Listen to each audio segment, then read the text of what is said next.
ઠાકોરજીનું હાસ્ય. રૂક્ષ્મણે જે પત્ર લખ્યો ત્યારે લખ્યો હતો ભુવન સુંદર. એકવાર એવું બન્યું, ચંદ્ર સરોવર પર રાસ ચોતરા ઉપર સામનેજી પધાર્યા સખીઓ સહિત, અને આ બાજુ ઠાકોરજી સખા સહિત. હવે રાસ ચોતરામાં તો ખુલ્લું જ છે, આપણે દર્શન કર્યા છે. આ તો સારસ્વત કલ્પનું કેવું હશે. એટલે રાધાજી આવ્યા એટલે ઠાકોરજી રાજી થઈ ગયા. રાધાજી કે પ્રભુ આજે મારો મનોરથ જુદો છે. એ કે શું છે? એ કે આજે મારે છુપા છુપી રમવું છે. ઠાકોરજી કે પ્યારી જો આ ચોતરા ઉપર છુપાવાનું ક્યાં, થપ્પો ક્યાં કરવાનો છે? કોઈ જગ્યા છુપાવવાની? અહીંયા તો રાસ જ નહીં, મેં તો છુપા છુપી ખેલુંગી.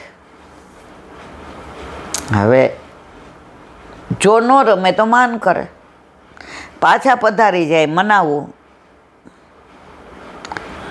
ઠાકોરજી કે જેમ આપ્યું એમ. એ કે મારી 3 શરત.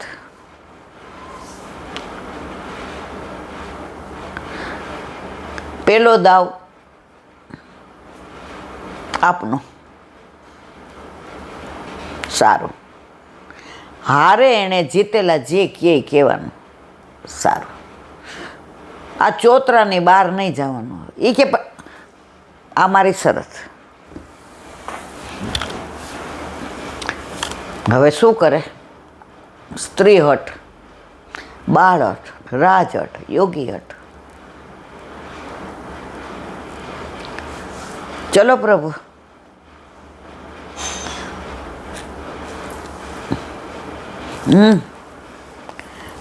સખાઓ કે હાલ કાના વયા જાય, આમાં ક્યાં છુપાવવાનું? લલિતાજી કે આ ભાગી જશો.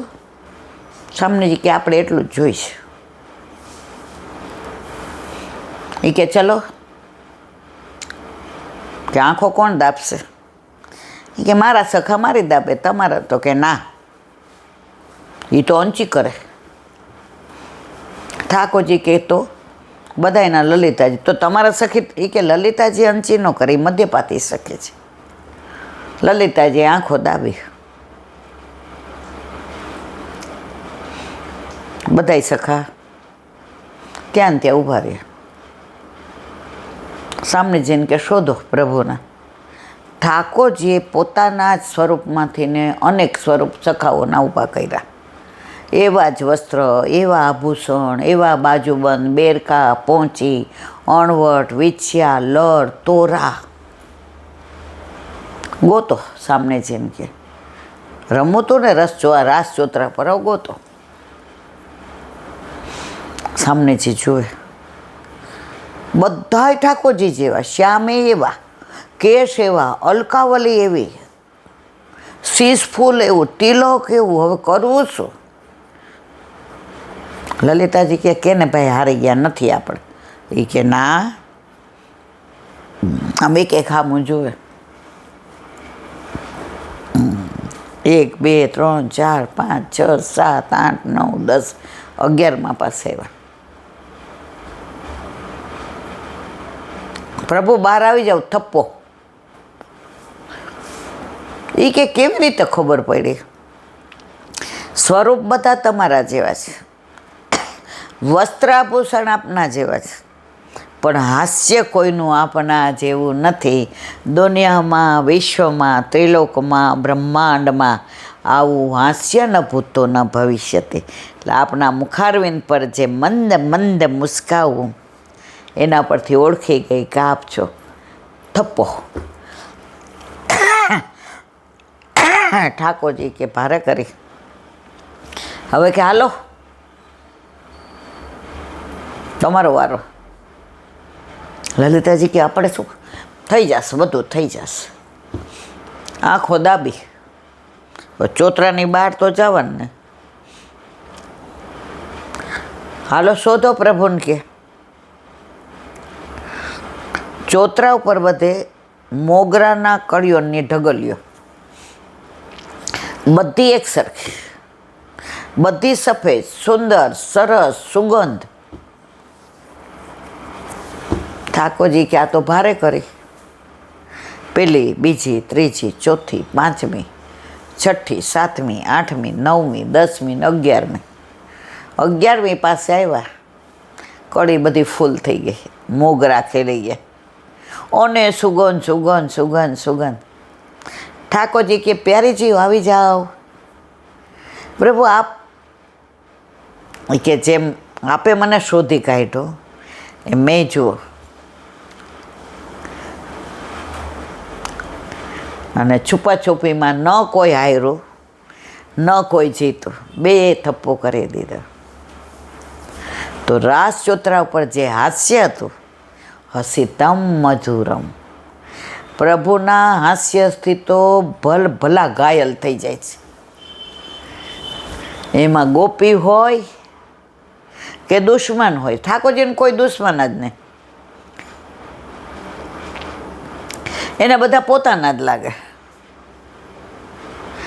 ક્યાં કયું હાસ્ય કરવું એ પ્રભુને આવડે. તીરછું, મંદ મુસ્કાવું,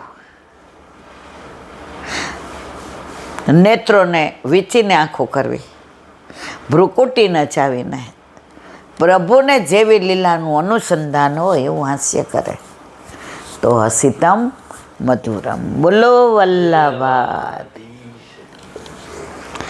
દયારામભાઈના ચંદ્રાવલા. કાલે આપણે 33માં ચંદ્રાવલાનું વાંચન કર્યું, અર્થ કર્યો. હવે વિવેદન. આ કયું છે? આત્મનિવેદન. ભગવાનને પોતાની દેહ અને દેહ સાથેના તમામ ધર્મો પરિકરો સમર્પણ કરવા, તેને જ આત્મનિવેદન કહેવાય. આ ઘર હોય, ગાડી હોય, બંગલા હોય, વાડી હોય, વજીફા હોય, સોના હોય, ચાંદી હોય, માણેક હોય, પ્રતિષ્ઠા હોય, યશ હોય, પ્રશંસા હોય, આ દેહ હોય, બધું પ્રભુને સમર્પણ કરેલું છે. આમાં આપણું કાંઈ નથી તો અભિમાન શેનું કરીએ છીએ? જો આપણું નથી તો અભિમાન નથી, અને અભિમાન છે ઇટ મીન્સ તમે પ્રભુને સમર્પણ નથી કર્યું. આત્મના સહ સમર્પયામે, દેહ તો દઈ દીધો, આત્મ સહિત સમર્પણ કર્યું છે. મર્યાદામાં બલિરાજાએ સમર્પણ કર્યું સર્વસ્વ, અને પુષ્ટિમાં માણેકચંદે. માણેકચંદજીની વાર્તા બધાને ખબર. ગુસાઈજીને શરણે આવ્યા, સમર્પણ મંત્ર બોલ્યા, એક ખાલી ધોતી પહેરીને બહાર નીકળી ગયા. પ્રભુ આ આપની છે, આ બધું આપણું, વેચીને બધું શરણે. અરે ગુસાઈજી કે આમ? એ કે નહીં, સમર્પણ એટલે સર્વ સમર્પણ. ગુસાઈજીએ સમજાવીને થોડું દ્રવ્ય આપીને કીધું, ભાઈ તારું ગુજરાન કેમ ચલાવીશ? આપણે રોજ બ્રહ્મ સંબંધ મંત્ર બોલીએ, મારું ઘર, મારું સ્ટેટસ, મારું માન મારા માટે ન લેવા. હવે તમે ક્યાં અમને ગણો? અલા ભાઈ રે ને. પછી હું અને મારું પોતાનામાં રહે નહીં. જુઓ, જ્યાં સુધી હું છે ત્યાં સુધી હરી નથી, અને હરી છે ત્યાં હું નથી. નક્કી આપણે કરવાનું છે. હું ભેગું નહીં આવે, હરી આવશે.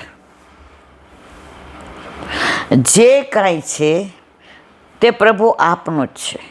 આત્મનિવેદન કર્યા પછી હું શું માનું કે આ મારું છે. આજે આ મકાન વેચી દઈએ એટલે આપણે એમ કહીએ કે આ બધુંય ફર્નિચર સહિત તમારું. ભાવ એ પ્રમાણે લીધો. પછી ઓલા કે કાંઈ વાંધો નહીં, હાલો જન્માષ્ટમી નોમના દિવસે વગર જોયું મુહૂર્ત, અમે બધું પોઝેશન લીધું. પછી કોઈ આપણને એમ કહે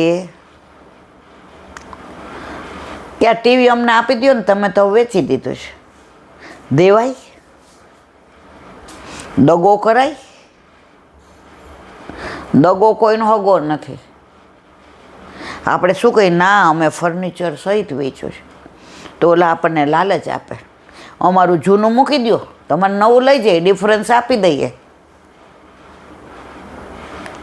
આ દગો. તો પ્રભુ સાથે આપણે આ જ કરીએ છીએ, બધું તારું કહીએ ને બધું આપણી પાસે જ રાખીએ. વહુને રોજ કહીએ, આ બધું પણ તમારું છો બટા, કાલે આ ચાવી આપી દો, મરીએ ત્યાં સુધી ચાવી અહીં ભરાવીને રાખીએ. વહુ સમજી જાય કે વાળતા રે વાળતા ને ભાભો ડોર ચારતા. ઠાકોરજી નહીં સમજતા હોય કે સર્વસ્વ સમર્પણ કર્યા પછી પણ આની મમતા તો આ બધાયમાં જ છે. દીકરો તો પુત્રને કર્યો સમર્પણ, ના દીકરો મારો. પછી દીકરો કાંઈ બગડે ને આપણી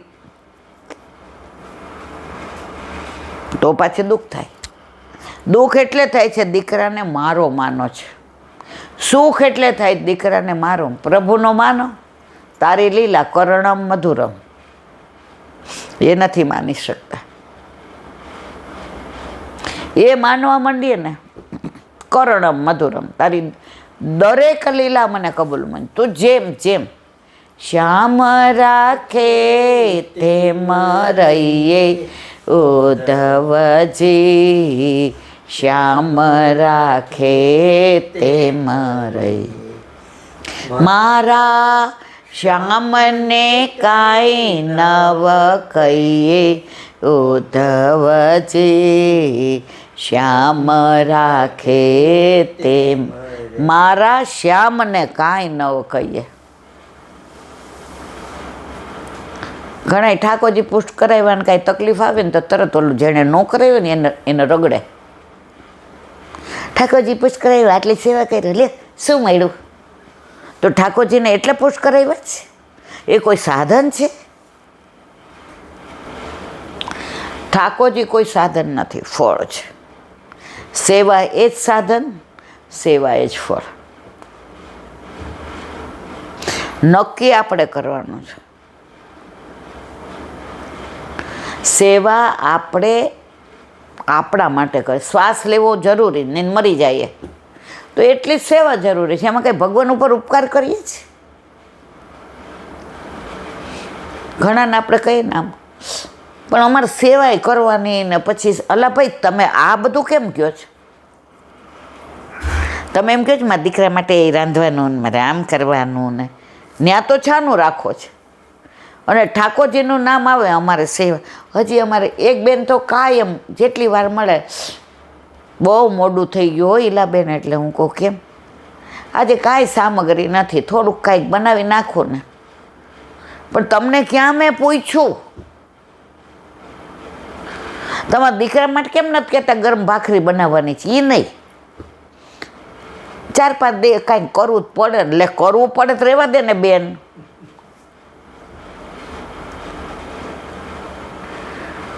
અરે તમારા નસીબદાર છો કે હાથ લૌકિક છે છતાં હાથથી સામગ્રી થાય છે. આંખ તમારી પ્રભુનું દર્શન કરે છે. બધાના ઘરે નથી, બધા હાથથી ને સામગ્રી નથી કરી શકતા, કારણ કે એના ઘરે પુષ્ટ કરાવેલા નથી. તમે લીલામાં જાશો ત્યારે સામનેજીને ઠાકોરજીને સખીઓને રાજી થશે. પ્રભુ આ તો એવાય જ, આને બધું આવડે છે. ત્યાં એ જ કરતા હતા, એટલે અહીંયા કરવામાં વાંધો નહીં. સેવા નસીબદારને મળે, બધા ઉપર આ કૃપા નથી. કાલે પરમદી ગયા હતા આપણે, બરાબર? સાસુ વહુના ઠાકોરજી જુદા, ભેગા જ સેવા કરે, સામગ્રી ને બધું. પણ લાડ કેવા લે, આ મારે ઠાકોરજી. અને બે જણને એવો ભાવ, નવી વેરાયટી બનાવે. કુંજ કેવી બનાવી હતી, હિંડોળા એવા સાજ. આશરો એક જ, બીજી કાંઈ વાત જ નહીં. ઠાકોરજી સવારે જાગે 5:30 તો એ કે 3 વાગે પ્રસાદ લેવા ત્રણેય બેસીએ સાથે. પછી પાછા કે થોડી વાર આરામ કરીએ ને સાંજે એ કે હવે એવું વિચારીએ શીલાબેન કે કાંઈક વૈષ્ણવની ટેલ કરીએ. મેં કીધું વાહ. તો કે પાટિયાની સેવ બનાવીએ. આટલામાં જો, બહાર નહીં, કારણ કે અમારે પહોંચાય નહીં. 1-1.5 કલાક આપણે જેને જોઈ લઈ જાય, પણ કોઈ એમને તો ધરે નહીં.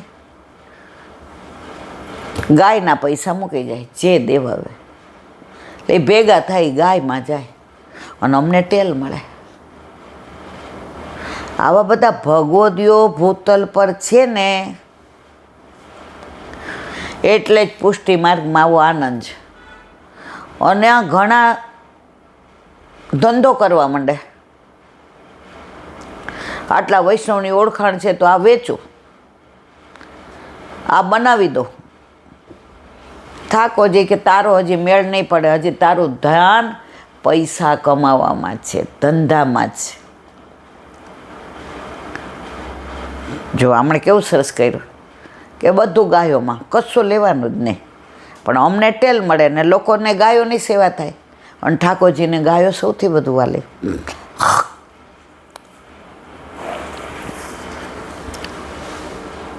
તો આત્મનિવેદન કર્યા પછી હું શું માનું કે આ મારું જ, આમાં આપણી કઈ વસ્તુ છે?